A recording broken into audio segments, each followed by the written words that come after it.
Hello everyone, welcome to the session. आज की class में हम पढ़ने जा रहे हैं पंजाब स्कूल एजुकेशन बोर्ड की 10वीं क्लास की हिंदी की किताब और उसमें उसका 13वां पाठ मैं और मेरा देश। आज चर्चा करेंगे इस पाठ के सार के बारे में, पर सार समझने से पहले मैं आपको ये बता देती हूँ कि मैं और मेरा देश शीर्षक निबंध के रचयिता श्री कन्हैया लाल मिश्र प्रभाकर हैं। इस निबंध के माध्यम से उन्होंने पराधीन देश और स्वाधीन देश का अंतर स्पष्ट करते हुए देश प्रेम की शिक्षा दी है। एक नागरिक के रूप में जहां हमारे अधिकार हैं, वहां कुछ कर्तव्य भी हैं। इन दोनों के बीच में समन्वय की जरूरत है।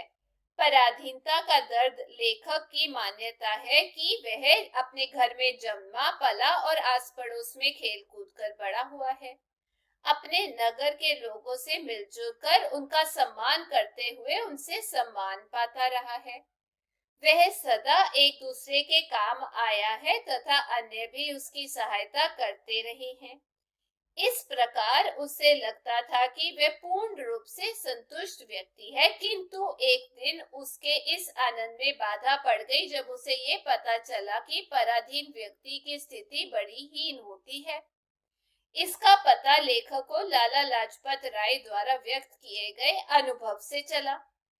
लाला जी का अनुभव ये था, मैं अमेरिका गया, इंग्लैंड गया, फ्रांस गया और संसार के दूसरे देशों में भी घूमा, पर जहां भी मैं गया भारतवर्ष की गुलामी की लज्जा का कलंक मेरे माथे पर लगा रहा। इस कथन ने लेखक को झंझोड़ दिया। वह इस निष्कर्ष पर पहुंचा कि जब तक देश स्वतंत्र नहीं, तब तक सब प्रकार की सुख सुविधाएं व्यर्थ है। नागरिक को कोई भी ऐसा कार्य नहीं करना चाहिए जिससे उसके देश की स्वतंत्रता अथवा देश के सम्मान को धक्का पहुंचे।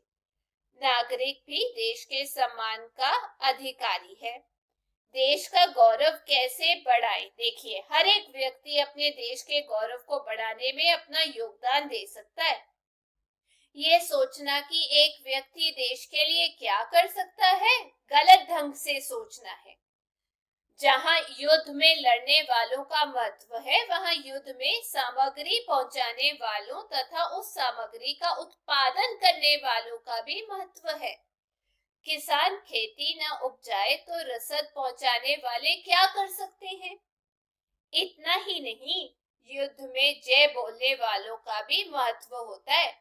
जय का नारा सुनकर लड़ने वालों में जोश और उत्साह का भाव तीव्र होता है, जिससे वे अपनी सामर्थ्य से भी अधिक काम कर दिखाते हैं।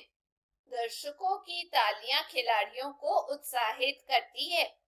कवि सम्मेलनों तथा मुशायरों की अधिकांश सफलता तारीफ करने वालों पर निर्भर करती है। अतः साधारण से साधारण नागरिक अपने देश के लिए बहुत कुछ कर सकता है।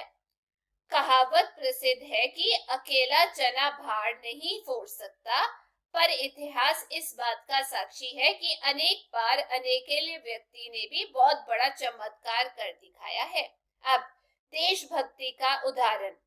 एक बार महान संत स्वामी राम तीर्थ जापान गए। वे रेल में यात्रा कर रहे थे। एक दिन उन्हें खाने के लिए फल न मिले। उन दिनों वे फलाहारी थे।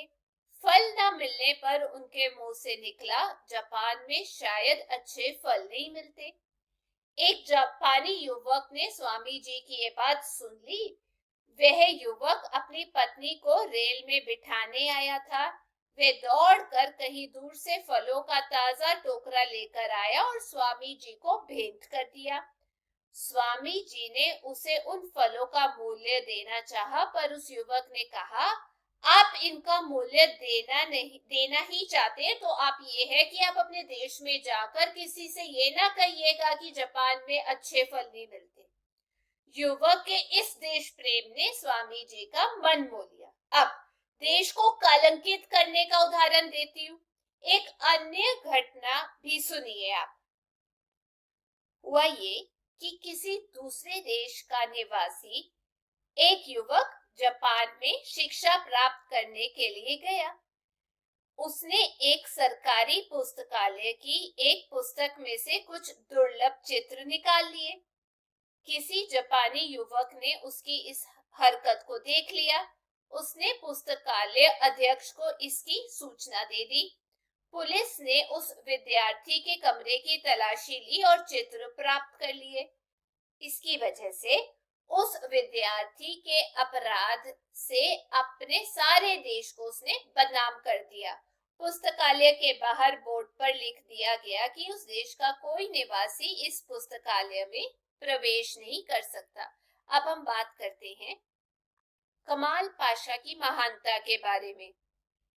इससे स्पष्ट है कि एक व्यक्ति की अच्छाई जहां देश को ऊंचा उठाती है, वहां उसकी चरित्रहीनता पूरे देश के गौरव को हानि भी पहुंचाती है। लेखक का अनुभव है कि अच्छी भावना से किया गया छोटे से छोटा कार्य भी देश के लिए लाभकारी होता है। कमाल पाशा अपने देश तुर्की के राष्ट्रपति थे। राजधानी में उनकी वर्षगांठ का उत्सव मनाया गया। उत्सव की समाप्ति पर जब वे अपने कक्ष में पहुंचे तो उस समय एक बूढ़ा वर्षगांठ का उपहार लेकर आया। राष्ट्रपति को इसकी सूचना भेजी गई। वह बूढ़ा 30 मील की दूरी से पैदल चलकर आया था। राष्ट्रपति विश्राम के वस्त्रों में ही नीचे आए। उन्होंने बूढ़े किसान का उपहार स्वीकार किया। ये उपहार मिट्टी की हंडिया में पाव भर शहद था। कमाल पाशा ने उस हांडी को खोला, 2 उंगलियां शहद की चाटी, तीसरी उंगली शहद भर कर बूढ़े के मुंह में दे दी। बूढ़ा धन्य हो गया। इतना ही नहीं, राष्ट्रपति ने उस उपहार को सर्वोत्तम उपहार बताया। बूढ़े को राष्ट्रपति की शाही कार में शाही सम्मान के साथ उसके गांव भेज दिया गया। अगला नेहरू जी के सरलता। हमारे देश में भी एक किसान ने रंगीन सूतियों से एक खाट बुनी और उसे अपने कंधों पर उठाकर प्रधानमंत्री श्री जवाहरलाल नेहरू की कोठी में पहुंचा और पंडित जी से उस खाट को स्वीकार करने की प्रार्थना की। पंडित जी ने उस खाट वाले की भावना का इतना सम्मान किया कि उसे अपने दस्तखत से युक्त अपनी एक फोटो भेंट में दे दी। हम कैसे कार्य करें? हम जो भी काम करें वह देश के अनुकूल हो। कभी भी और किसी भी स्थान पर अपने देश की निंदा नहीं करनी चाहिए और ना ही अपने देश को दूसरे देशों से हीन समझना चाहिए।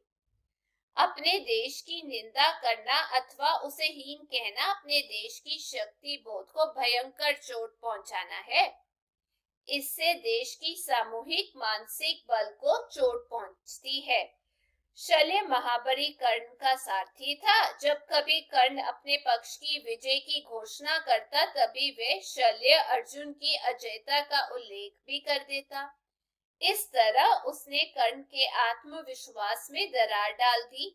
इस दरार ने कर्ण के पराजय की नींव डाल दी। अब मतदान अवश्य करें। सफाई की ओर उचित ध्यान देना, किसी सार्वजनिक स्थान को गंदा न करना भी देशभक्ति का ही एक रूप है। यदि हम चाहते हैं कि अपने देश का सब काम ढंग से चल सके, तो हम अपने मत का उचित प्रयोग करें। अतः प्रत्येक नागरिक का ये कर्तव्य है कि जब भी कोई चुनाव हो, वह अपने मत का महत्व समझे और ये मान के चले कि उनके मत को प्राप्त किए बिना महान से महान व्यक्ति भी अधिकारी नहीं बन सकता। इस विचार से हम अपने देश को ऊंचा उठा सकते हैं। तो ये था इस पाठ का सार। मैं उम्मीद करती हूँ आप सबको समझ आ गया होगा। यदि आपको वीडियो भी अच्छी लगी तो चैनल को लाइक शेयर सब्सक्राइब जरूर कीजिएगा। हम फिर मिलेंगे। Till then, take care, bye bye.